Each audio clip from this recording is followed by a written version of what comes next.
If you are new to Warframe and the game feels confusing, frustrating, or just way harder than it should, then you clicked on the right video, because today I'm breaking down 3 Warframes that I recommend for newer players. So let's get started with our first Warframe, Rhino. Rhino is a frame that can be easily obtained by defeating the Jackal. The Jackal can be found on the Fossa node on Venus, and the Jackal fight is really easy. Trust me. You can get his main blueprint by buying it straight from the market. Now let's go over some of Rhino's abilities. Rhino's first ability is called Rhino Charge, and it's basically what you're probably thinking. So you can use this ability to knock everyone down so where they can't shoot you for a short period of time. Moving on to Rhino's second ability, which is Iron Skin. Iron Skin will give you Overguard. Overguard is basically where you have extra shield, in simple terms.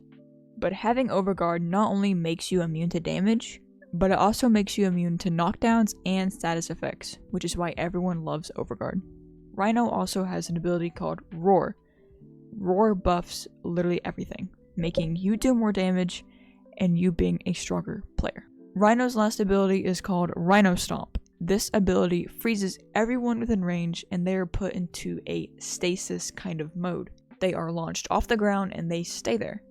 They cannot move or hit you, so if you are surrounded, use Rhino Stomp and you should be good to go.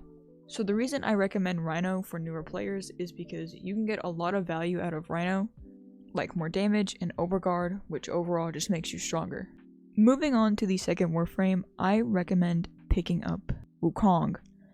Now getting Wukong is just a tiny bit harder than getting Rhino.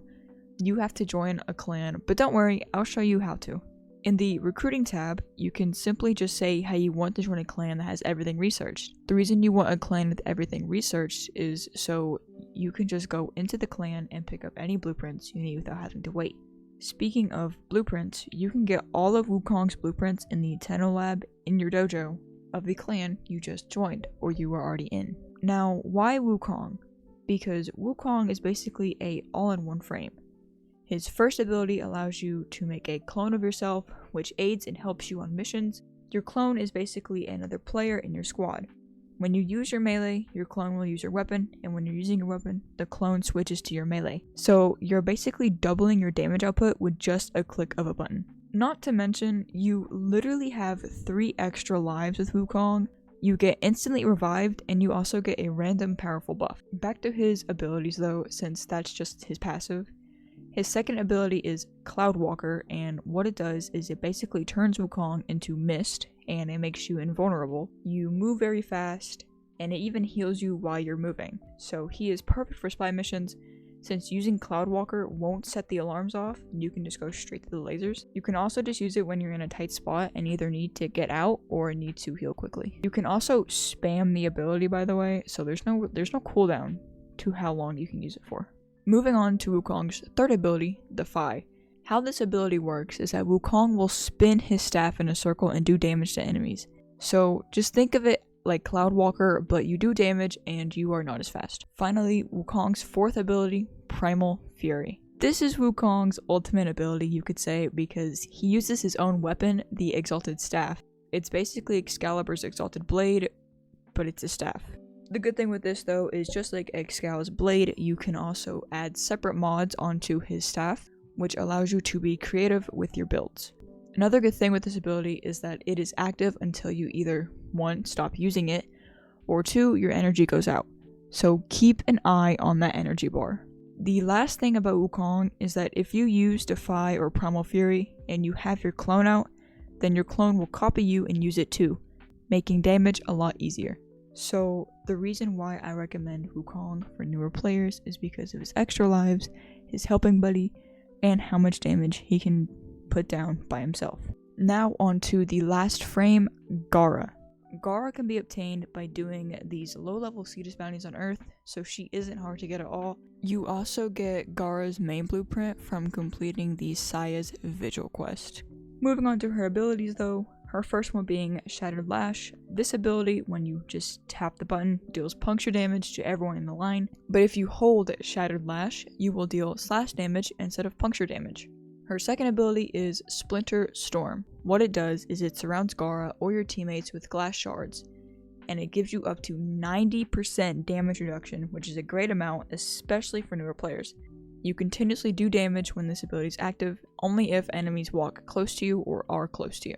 Her third ability is Spectro Rage, which is when Gara will summon a ring of spinning mirrors that will distract enemies, forcing them to attack the mirrors instead of attacking you. When one mirror breaks, it will deal damage to whoever attacked it, and if enough mirrors break, then every mirror explodes, dealing a lot of damage. Now onto her fourth and final ability, which is what a lot of people mainly use Gara for. Gara creates an expanding ring of glass. Enemies that touch the glass or are inside the glass circle are frozen into, you can say, glass statues. You can control how long the ring goes for by pressing the button again, or you can just let the ability go to its max range. But once it stops, it turns into a glass barrier between you and the enemies. If the barrier is damaged enough on one side, then that side will break and enemies will be able to go through that side. One of the funnest things about this ability is that you can even make the entire barrier explode by using Gara's second ability, Splinter Storm. So why I recommend Gara for newer players is because she is perfect for dealing good amount of damage and for doing defense missions, because of her fourth ability allowing her to secure whatever you're defending. So these are the top 3 Warframes I would recommend for newer players. If you guys also have some suggestions about other frames in mind, then please tell me who they are in the comments. I go live every single day on my Twitch that is linked on my channel, and real quick, I do want to say thank you to everyone who has gifted me stuff on my streams. It means more than you think. Thank you guys for watching, and I'll see you guys in next week's video.